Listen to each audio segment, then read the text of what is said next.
राम मंदिर पर जारी घमासान के बीच आज यूपी के सीएम योगी अयोध्या में रामलला के दर्शन करेंगे।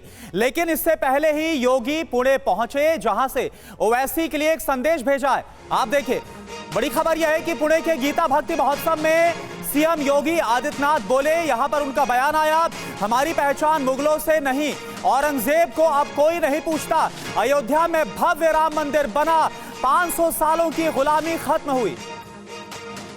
छत्रपति शिवाजी महाराज को यहीं से पैदा करते हैं और छत्रपति शिवाजी महाराज पूरे भारत के अंदर उन्होंने जिस तेज को लहराया था, उस कालखंड में सोचिए, औरंगजेब की सत्ता को चुनौती देते हुए औरंगजेब को उन्होंने तड़पने और मरने के लिए ऐसा छोड़ दिया कि आज तक कोई पूछ नहीं रहा है। मैं आगरा गया था, तो आगरा में एक म्यूजियम बन रहा था, उसका नाम था मुगल म्यूजियम। मैंने कहा भी मुगल म्यूजियम आज के दिन पे, मैंने कहा इसका नाम छत्रपति शिवाजी महाराज का म्यूजियम रखो।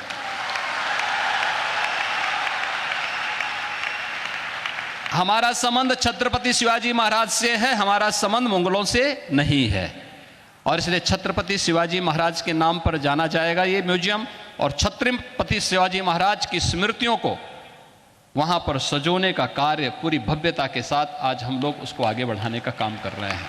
यहां पे तो शक्तियां भी जुड़ रही हैं और पूज्य संतों के माध्यम से भी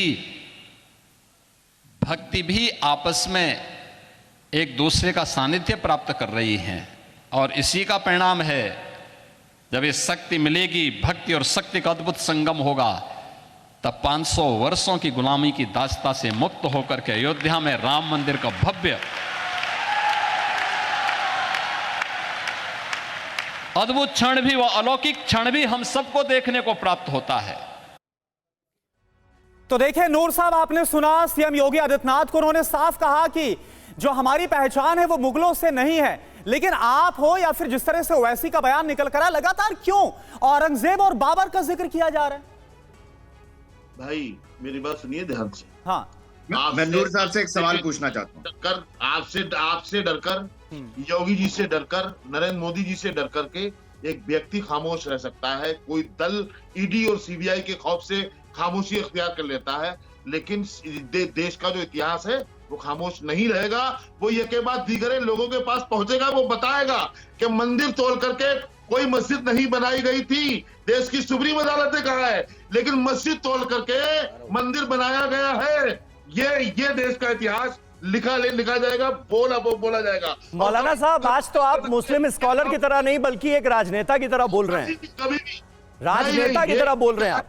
मतलब सियासी नुक्ता नजर से नहीं, हम तो शरिया के नुक्ता नजर से आपसे जानना चाह रहे थे कि इस तरह के दावे क्या जायज हैं इस्लाम के हिसाब से?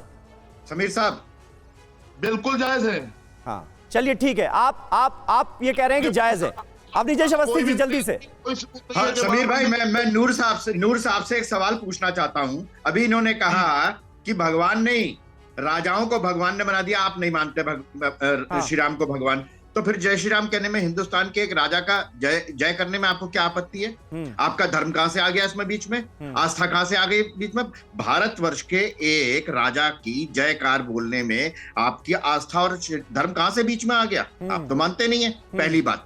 दूसरी बात जो आपने कहा ना कि मुट्ठी भर, मैंने नहीं कहा, ये आपके सामने लिखाया गया कि कितने % वोट जो है वो ओवैसी साहब को मिलते हैं, ये मैंने नहीं कहा, ये आपको आंकड़े दिखा करके बताया गया है। इसलिए कृपा करके मेरे ऊपर गुस्सा निकालने की बजाय आप ये बता दीजिए कि औरंगजेब ने हमारे दशम गुरु गोविंद सिंह जी के छोटे साहबजादों को जिंदा क्यों चिनवाया था?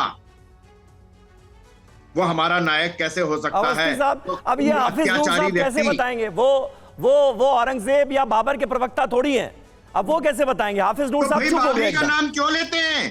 क्यों बाबरी का नाम लेते? कहते हैं हमें मस्जिद में कोई यही तो बड़ा सवाल है, यही तो बड़ा सवाल है कि बाबरी को जिंदा रखने की कोशिश क्यों की जा रही है, वो भी तब जबकि वो फाउंडेशन जो इसी मस्जिद के अलावा दूसरी मस्जिद जो बनाई जा रही है अयोध्या के धन्नीपुर में, उसने यह फैसला किया है कि बाबर के नाम पर वो अपनी मस्जिद का नाम नहीं रखेंगे, कि बाबर से एसोसिएटेड नहीं होना चाहता इस देश का मुसलमान। यह भी समझना पड़ेगा हर किसी को। बहुत बहुत शुक्रिया आप सभी का हमारे साथ इस चर्चा में जुड़ने के लिए।